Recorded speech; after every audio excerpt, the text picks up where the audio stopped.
Welcome to the Sandwich Generation Podcast, a resource for adults balancing the dual responsibilities of raising children and caring for aging parents.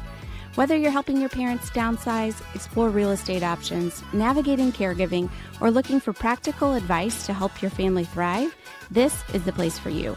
Join us as we bring you expert insights, heartfelt stories, and actionable items to support you and your family within this unique generation.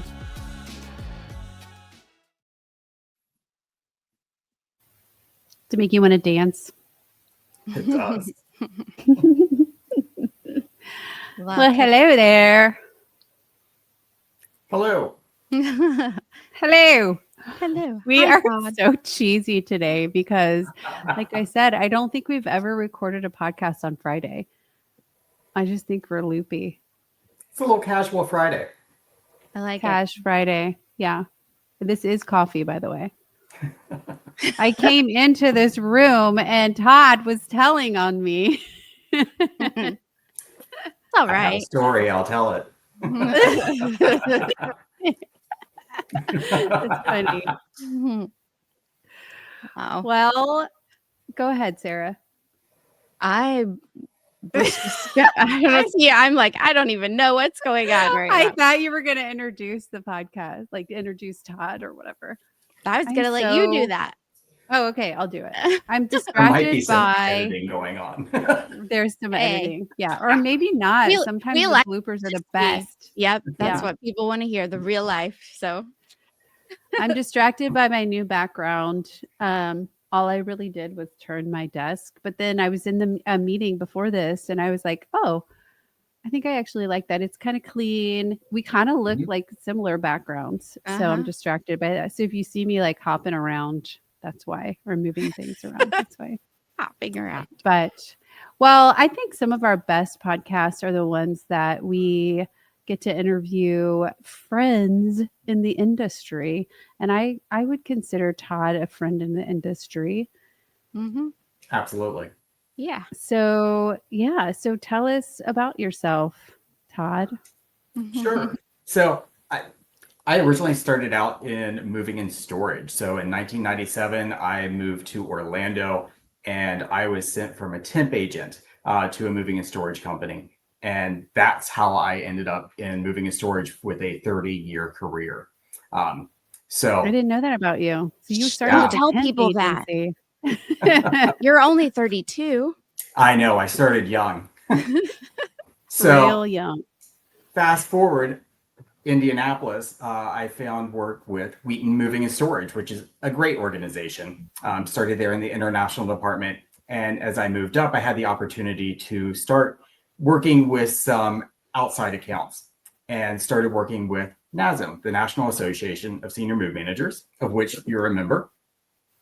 I do. I really found my passion there, working with the older adults, working with the small entrepreneur. Putting all of that together was just a really great opportunity. So 20 years with Wheaton, I had the opportunity to jump over and work with a startup with Matt Paxton from Hoarders. He is starting transition franchise brands. And that first brand is Clutter Cleaner, which is an estate cleanout franchise. So without giving it much thought, I jumped and here we are. It's an amazing trip and so happy to be here. So you went from like a big, like literally worldwide organization to startup. Yeah. How has that been so far? It's very different because you are not in a defined role. You are doing anything and everything. You wear like 27 hats, right? Exactly. Yeah. And that's before 9 a.m. So I absolutely enjoy it. And I'm getting to learn so many new skills, talk to so many different people, because even though I was in the moving and storage industry and I was able to do this longevity market, I was still pretty much in one lane. Now I am The mover lane. Yeah, exactly. Now Yeah. I'm in more of a true longevity lane. And it's great to actually see these people and talk to them from a different perspective. So you mentioned transition franchising. What can you tell us about that? Yeah. So Transition Franchise Brands is the brainchild of Matt Paxton. Again, Matt Paxton is from Hoarders. He started doing estate cleanouts 25, 30 years ago in Richmond, Virginia, where he grew up. If you listen to his story, he had a series of deaths in his family, and he had to clean out 4 family members' estates. Yeah. And from that grew the passion to help people that have issues within their home, whether it be the hoarding or just the clutter of everyday life. So he grew up in the profession of becoming the expert. Yeah. What he wants to do is to be able to take that knowledge and give it to other people. And that's where this brainchild has come. So we are just now launching franchises all across the United States. So I'm talking to the people that are wanting to jump in and become a clutter cleaner franchise owner. I'm talking to the customers that need the assistance. So it's a really nice opportunity. So you're in sales and marketing, direct client facing and B2B. Yes. Yes. Yeah. Any more hats you wear? Business development. So I'm also working with national accounts that we're dealing with, and then doing some marketing on the back end as well. You are Do you doing have a lots. good Canva account? Always. What? That's so interesting because you said transition brands. So Clutter Cleaner is first. What is on the horizon? Are you allowed to talk about that? I'll kind of leave that under wraps, but our goal is to have several lines of franchises through Transition Franchise Brands that all work in the older adult space and all complement each other.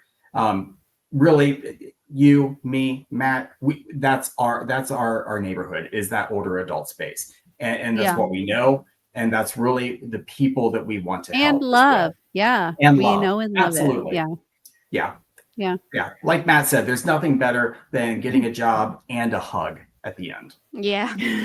I just did that. I just left one of my clients' houses and I'm like, I think we hugged at least 3 times while I was there. And I'm like, I just love what I do. It's the best. Absolutely. That makes your job a passion, and you're happy to go to work. Yeah. Yes.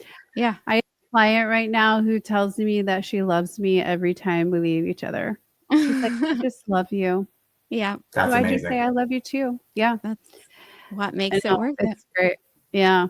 What so your clutter cleaners, where are you currently? Like where are their franchises currently? So we have Austin, Texas, South Carolina, Denver, New York, Los Angeles, and we're expanding from there. So tell us a little bit, like you mentioned Matt came from the hoarders background. What, and people throw that word out all the time. Like, oh, my mom's a hoarder, my dad's a hoarder, and I'm like, they're not actually hoarders. They're just they just have a lot of stuff. Yeah. They've So what is accumulated throughout their life. Yes. Yeah. So what is what is it again? Clutter what?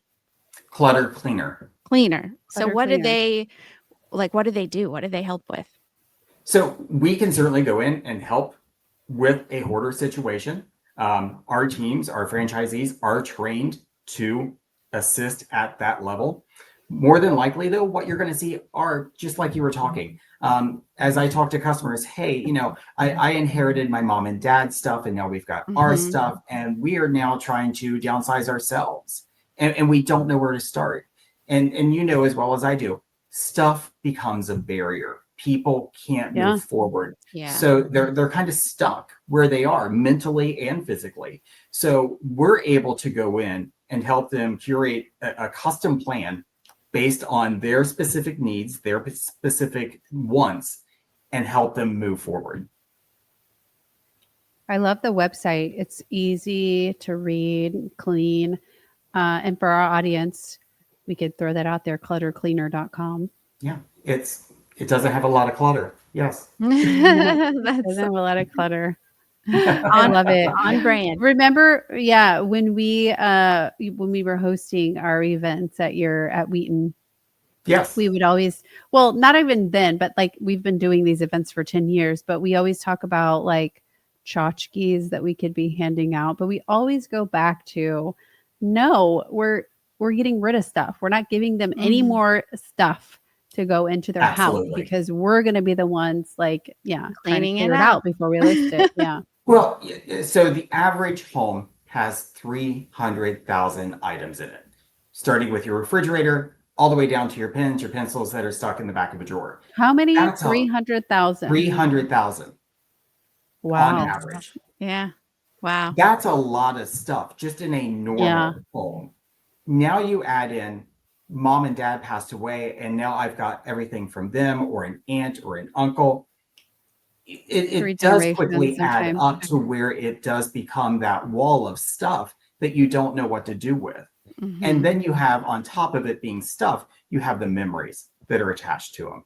The And I think sentimental that is value. the hardest part for a lot of people to get past are the memories. Because this was my grandfather's chair or my grandfather's cane. What do I do with it? I don't want to get rid of it. I've had that issue with my mom, with my grandparents as they have passed. Do you want this?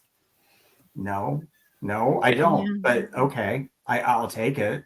And now I'm stuck with it. What do you do? So it starts to accumulate. Mhm. Keep things out of obligation, not because you Absolutely. actually wanted or going to use it, but Right. feel And by the obligated. way, my grandparents have been gone, what, about 10 years now? I think they would be okay with me letting go of those items. They're still here. They're still in my heart. They're still in my Yeah. memory. Yeah. Right. It's the stuff that we can get rid of.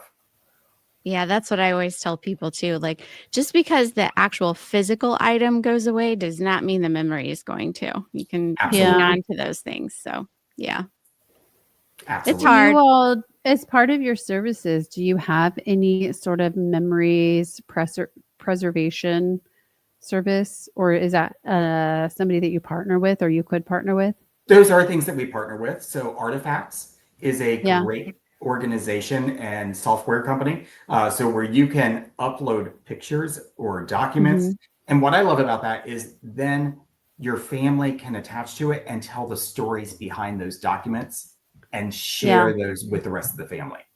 So it's not just So they an can pass image the memories of on. a vase. Absolutely. So then, their grandkids can say, oh, great. I remember mom talking about this. And this is the story behind that and why it was so important for the family. That's what I love about Artifacts. Mm-hmm. Yeah. That's Yeah. awesome. I was talking to a family last week and I'm like, it again, it's the memories that are attached. I remember in my grandparents' closet, the front hall closet, there were maybe 10 photo books. So those big photo books that you would drag they're out like at Christmas this and everyone would look thick. at. Yeah. Exactly. Those are the best. What do you do with those? Good, digitize them. Mhm. Allow the family to experience them, because if they're sitting in the closet, the memory is going to be lost. Mm-hmm. Yeah. And then I pull Because it out 5 we years have from to now. pass it on. We have to tell the stories. Right. And I don't even know who half those people are anymore. Right. Yeah. Because those are pictures from the 50s. I'm not sure who that was when they were a child. So if you can digitize them now, tell those stories, allow that to carry on through the family. Mm-hmm. Yeah. Yeah, I Aw. even like the idea of taking that kind of stuff, and even, some people really want that like physical thing they can look at, which is fine. But yeah, those huge, big, heavy photo albums. I mean, if you really want to put them in a book, you can do that now. And that book is like Mhm. this thin, Exactly. and it's a cute little coffee table book you can have, Yeah. and, or make for someone, a loved one Yeah. that really wants to hang on to that stuff. But you can take this and get it down to just, small half-inch book. So, I say, I think one of the reasons why our service is so needed is because the kids have migrated on to other careers, other lives in other locations. So if Mrs. Smith is living in Dayton, Ohio, but the daughter is in Denver or wherever it may be, and something happens to mom, it's not always possible for the daughter to get back there. So Yeah. it's important to know what services are available where they can go in and really help get mom back to where she needs to be in a safe spot whether it's aging in place in the home or moving to a senior community, whatever that may be, or what it looks like for the particular person. But it allows the daughter to, and we all know it's the oldest daughter that does all this. It allows them to help that person or their mom really regain some control of their life. Yeah. So yeah, so that's a Say good that point. the Like, oldest daughter. yep. Hey, Do you guys find Billie that Eilish that girl. it's typically the oldest daughter Oh, that yeah. you're dealing with? Yeah. Yeah. Yeah. And Yeah. if there Or- isn't an eldest daughter, it's the daughter-in-law of In-law. the eldest son. Yes. Oh yeah. Yes. Mhm. Yeah. Yeah, hmm for sure. I have had families who assign different tasks to different family members, which makes it a little bit like there's too many cooks in the kitchen kind of thing. Mhm. The same Because family one I was person, talking to. Go ahead. yeah, well, I was just going to say, because one person might be over the move management, and then now we're switching gears to real estate, and now there's another person involved in the real estate. So, I mean, I guess it's fine, but if you set up that expectation up front, that would be helpful. Just I the was talking to communication. one client, and it is her and 3 other daughters. And she's like, we're already starting to argue about what's going to happen with mom and dad. Mhm. And I think it's important to understand having a third party coming in Yeah.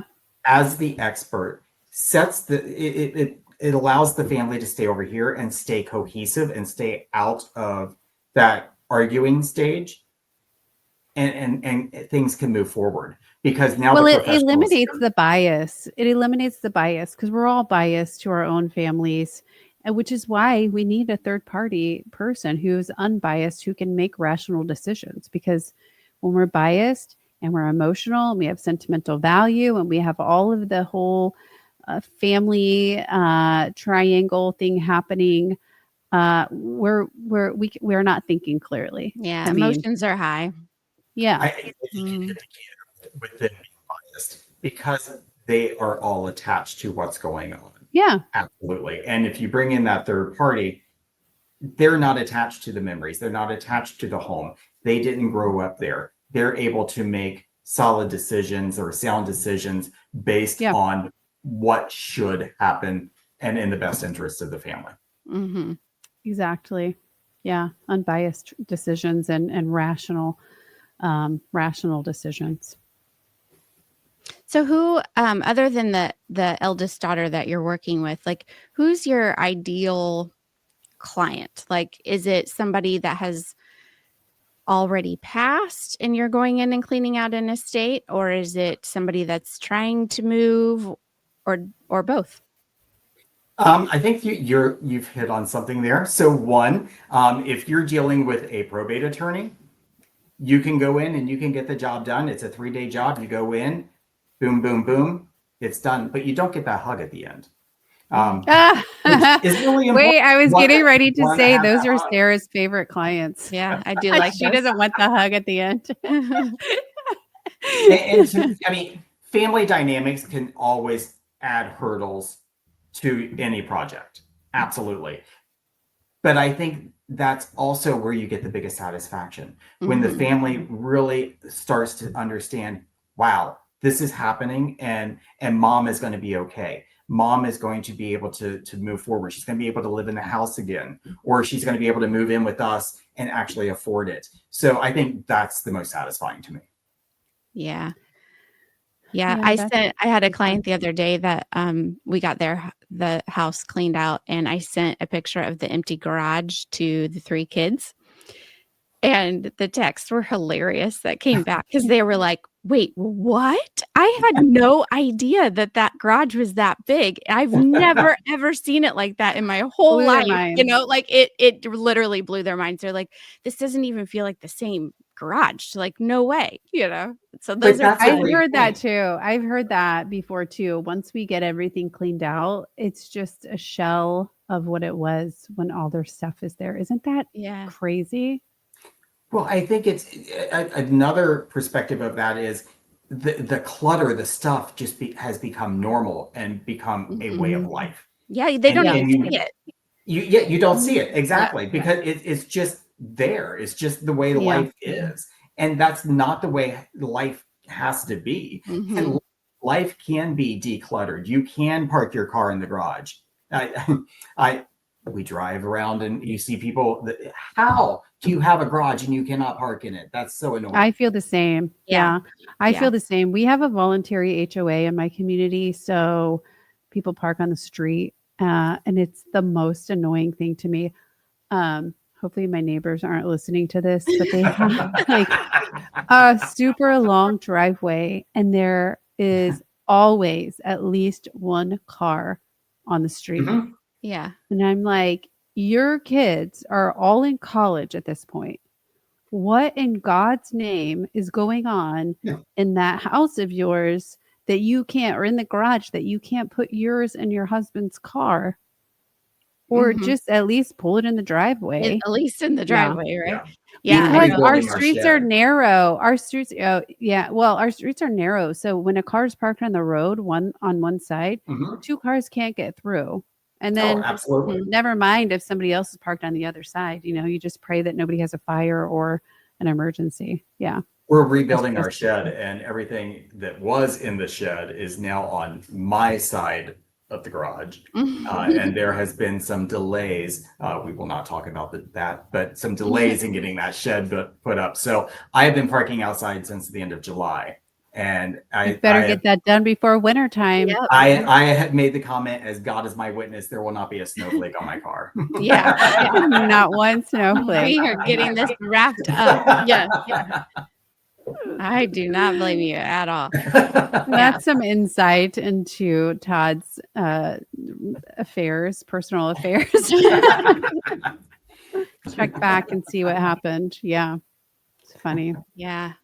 I mean, I think it's just really, you're right. People start to accumulate things. They don't see it any longer. It just becomes like normal life. And I think, Lisa, you and I both shared yesterday, like a little post from the decluttering guy that said, that one that's going around. Yeah. Like getting rid of things isn't, what does this say? Isn't I'm going to look it up. Holding on to things you no longer need is wasteful. That's what it was. And I'm like, it was getting rid of things isn't wasteful. Holding on to things you no longer need. Yeah. It's wasteful. And it's so true. Your heart, not your closet. Yeah. Hold them in here. Yes. Not in your closet. Yeah. But also that's a great way to just kind of shift your thinking. Sorry, my dogs are barking. I have no idea what they're barking at, and I can't find their little correction thing. So I hope you guys can't hear that on. There are people in this world that could use our things who otherwise can't go and get those things, like our clothes or our extra set of dishes or 17 sets of silverware or whatever. And so us holding on to it is depriving maybe people that could really use those items, who are in need and they can't afford to otherwise go and purchase those items. So I don't know, there's one way to kind of shift your thinking around it and, kind of have a, I was going to say, and a good reason to use someone, like Clutter Cleaner that is actually going to come in and put those things to the best use versus just a junk hauler that's going to take it and put it all in a landfill, basically. I would much rather see items donated and reused. And honestly, if you think about it, the furniture that was built in the 60s, 50s, way better. That's much better quality, in my opinion. Absolutely. Than what you can buy now. It at a decent price anyway.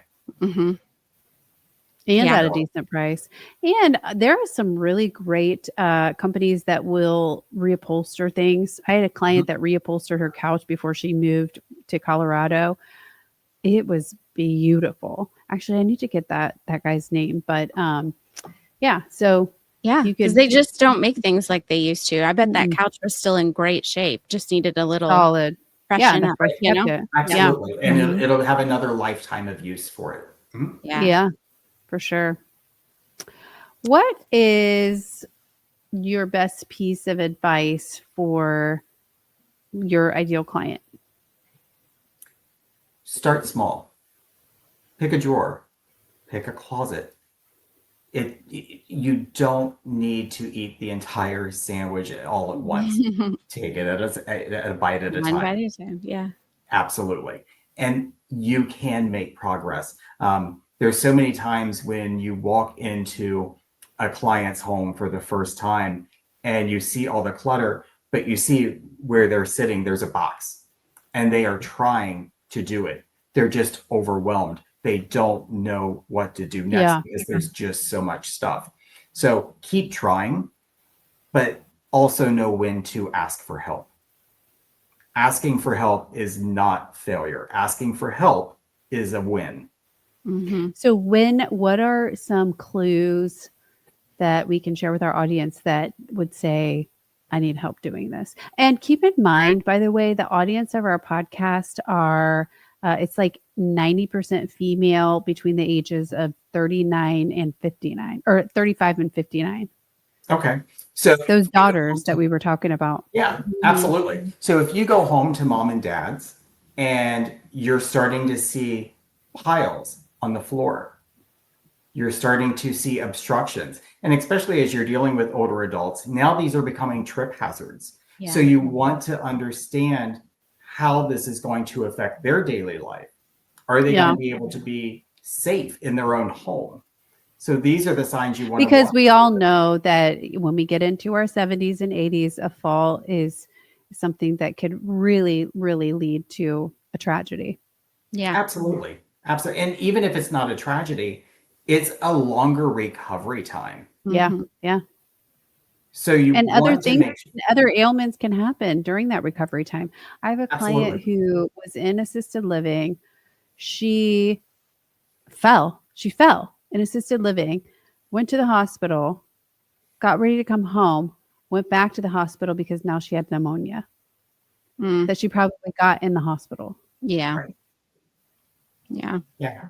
So we need to be proactive. We need to make Yeah. sure that we don't have little trails in the home or items that can fall in the night and we trip over them. We want to make sure that the home is decluttered, that it is safe, that we're not going to fall and hit our head on the counter.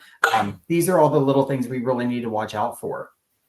So if somebody in our audience is starting to see that in their parents or their loved one's home or their in-laws or whatever, that's one of the first signs that they probably need help. That's one of the first signs. And I think it's also how we broach the subject with our parents, because they are still adults. They still raised us. Yeah. We cannot talk to them like they are now the child. Yeah. No. Even though it will feels not go like well. that sometimes. We were kind of talking about that yesterday, sort of just, we had another podcast recording, sort of just meeting people where they are at that particular moment. Because at one time of the day, they might be, that's their best time of day, whatever it might be. But then there might be another time of day that is the absolute worst time. So just basically meeting them where they are and deciding intentionally when to have those conversations. I'm learning that my mom is no longer a morning person. She always used to be. Yeah. But now it's shifting. So you don't call before 9 or 10. Mm-hmm. Yeah. So yeah. You need to be aware of those subtle changes and watch for them. And it's not that it's a bad thing necessarily, but their lifestyle is changing. Mm-hmm. Yeah. And it helps you just decide when to have what could be a tough conversation, because if you have parents who are really attached to their things, we talked about sentimental value earlier, and now we're going into their home, we're talking to them like they're our own children. We've met them at a bad time because we're here at 7 a.m. and mom's not a morning person anymore. Now we've just set the whole conversation up to be very confrontational and unproductive. Mm-hmm. Yeah, you're not going to get anywhere with that. No. Yeah. It's best. Pick the right time. Yeah, you can guide, you can talk, but it's ultimately up to your mom, your dad, whoever that may be, to make that decision that, hey, it is time to make some changes here. They've got to be invested in it. You can guide them, but they've got to make the decision. Mm-hmm. And that's one of the things. Laying the groundwork, basically. I'm sorry? I said just kind of like laying the groundwork to get it moving forward. Yeah. Absolutely. We talk, as we are decluttering and handling the big stuff, mom and dad can be going through documents, figuring out what stays, what needs to be shredded, going through books, making sure that they are actively participating in the downsizing effort. Mm-hmm. Yeah. And if somebody is, you mentioned downsizing. So if somebody is downsizing, they're moving from their big home into a smaller, safer living environment. We tell our clients to focus on the things that they are taking with them, that they want to take with them, because it's 95% of the time, it's a smaller place. So there's going to be less that they can take with them than what they're leaving behind. So then that in and of itself just relieves a little bit of that overwhelm. If they can just really stop focusing on what doesn't go and less focus on what does go. What do you want? Yeah. It's going to be some major decisions that they're going to have to make. Because if you are moving into, whether it's a smaller home or a senior community, it's a heck of a lot less space, no matter how you look at it. You're going to have to make a lot of hard choices. So that's really where we can help guide them through space planning, through making sure that the items that don't go are treated with respect and end up in a good second life. That helps that person move forward and take those steps. Oh, and by the way, there are communities who they will put the kibosh if you try to bring too much. I have a client right now. She's got too much. They told her, you're not allowed to bring anything more into this apartment. Well, like we said, it's a hazard.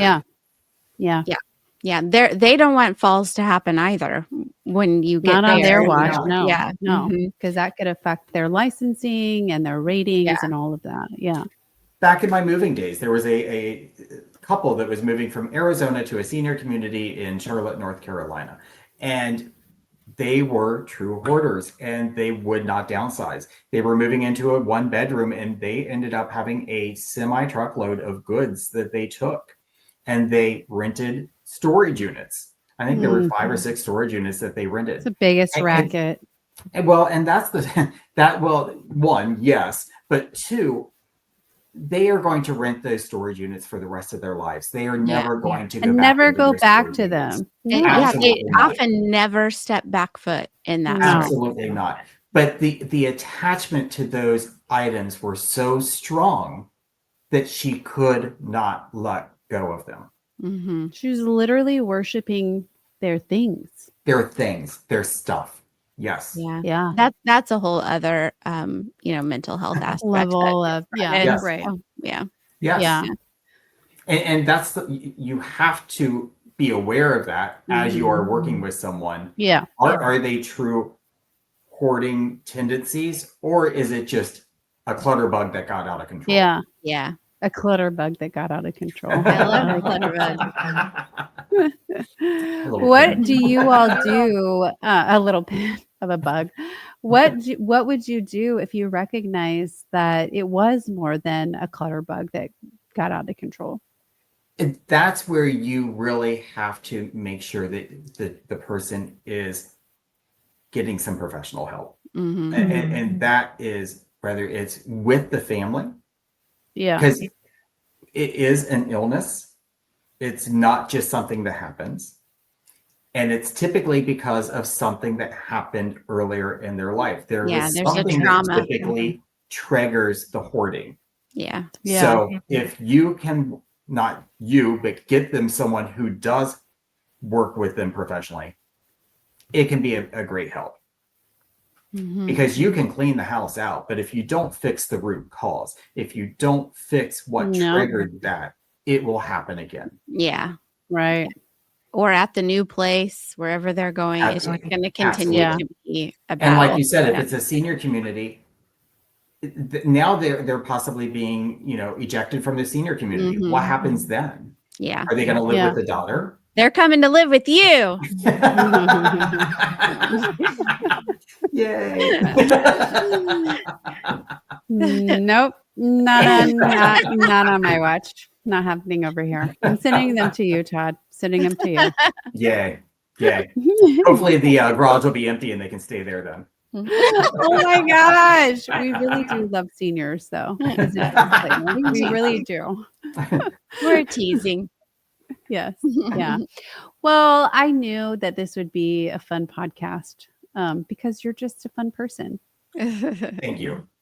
For sure. So if they want to hear more about Clutter Cleaner, is it cluttercleaner.com? It is. Okay. Cluttercleaner.com. You can reach out to me directly at todd.emrick, EMRICK, at cluttercleaner.com. Or you can give me a call, 317-755-8122. It sounds like you've said that a few times. Yeah, it's rolling off the tongue. Well, thank you so much, Todd. We really enjoyed it. Thank you. I appreciate the opportunity. Yeah. All right. We'll see you next time.